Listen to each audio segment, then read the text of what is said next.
Bonsoir, Monsieur le ministre, bonne arrivée. Est-ce que vous pouvez nous expliquer un peu votre expérience d'Abidjan jusqu'à New York? Moi j'ai dormi, hein.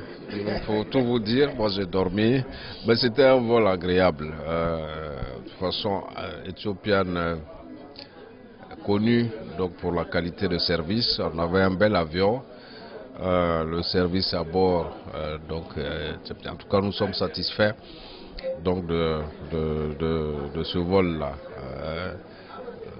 J'ai quand même le général qui est habitué de ces questions-là, qui pourra vous dire davantage sur la qualité du vol.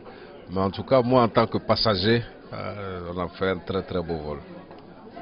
Monsieur le ministre, à notre grand étonnement, pendant qu'on croyait que le nombre de vols allait augmenter peut-être de 3 à 4, 5, vous disiez tout à l'heure que d'ici la fin de l'année, il y aura 2 vols pour Newark et 2 vols pour Washington. À quand le nombre croissant des vols? Mais ça fera 4 vols. Au niveau de Newark? Oui, ça fait 4 vols sur les États-Unis. Mais l'objectif est de faire en sorte qu'il y ait un vol quotidien. Donc nous y travaillons avec Ethiopian, avec d'autres. Mais nous aurons très rapidement, nous sommes sûrs, donc un vol quotidien sur les États-Unis.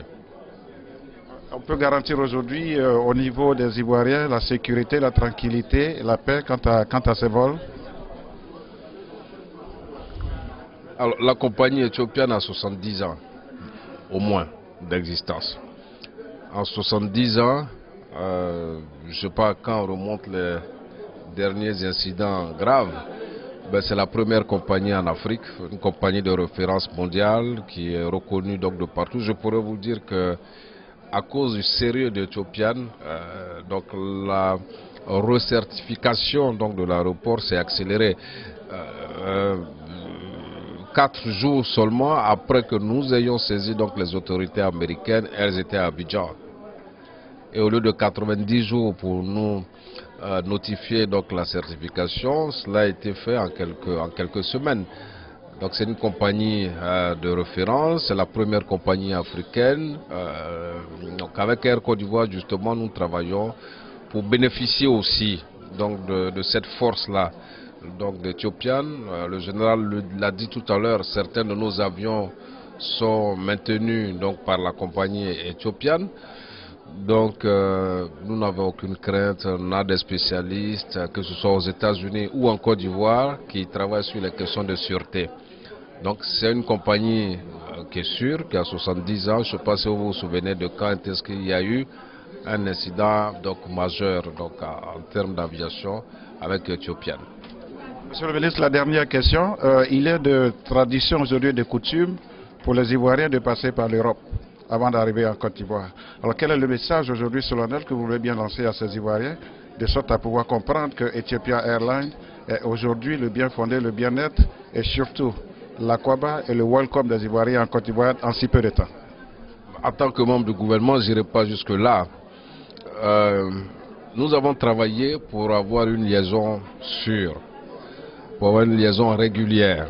C'était demandé par nos compatriotes à moindre coût, avec un service, avec une qualité donc, de service quasiment irréprochable. C'est le rôle du gouvernement et c'est ce que nous avons fait sous la houlette donc, du président de la République, et sous la direction du Premier ministre. Maintenant, après, chacun est libre d'emprunter la voie qu'il souhaite, mais il était de notre devoir de faciliter donc, le voyage de nos compatriotes et de faire en sorte qu'il y ait davantage d'Américains de venir donc, en Côte d'Ivoire. Mais je ne ferai pas, je pense que les compagnies aériennes, donc Air Côte d'Ivoire et Ethiopian, pourront vous parler longuement donc, de leur stratégie de communication ou pourront donc faire une publicité pour la ligne. Mais en ce qui nous concerne, nous sommes très heureux d'avoir obtenu cela. C'était très attendu par nos compatriotes. On est très fiers aujourd'hui d'avoir cette liaison donc, directe avec le coût qui est pratiqué. Je pense que, en tout cas en ce qui nous concerne, les officiels du gouvernement, nous n'aurons pas le choix pour faire des économies donc, au niveau des caisses de l'État que d'emprunter le plus court chemin au moindre coût. Merci bien, monsieur le ministre. Merci. Vous l'avez découvert ici. Que vous avez découvert Ivoire TV. Ivoire TV.